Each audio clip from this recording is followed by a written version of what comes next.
6 minutes. That's how long a new lawsuit claims an at-risk inmate at the Mecklenburg County Jail was left unchecked before he was found dead in 2021. The federal lawsuit filed this week highlights an issue investigative reporter Naomi Coles has been reporting on for months. Naomi's on your side at the jail with details.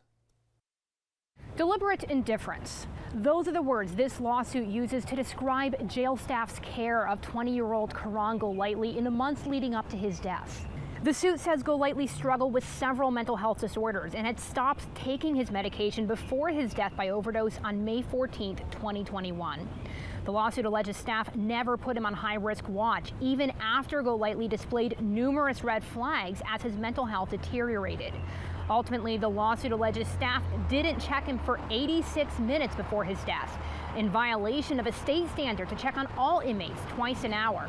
Mecklenburg County Sheriff Gary McFadden, as a matter of policy, does not comment on pending litigation, but he's repeatedly claimed state inspectors are wrongfully targeting him when they have flagged safety check violations at the jail. We showed him examples of what we believe is the best way to calculate our job and our inspections and tours, and he simply said it didn't matter to him.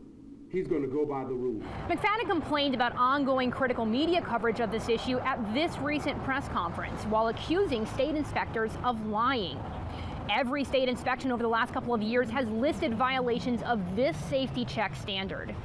Ultimately, this lawsuit alleges that if those safety checks have been performed properly, Golightly might still be alive. I've got more details online right now at WBTV.com. Reporting outside the Mecklenburg County Jail, Naomi Coles, WBTV, on your side. Naomi.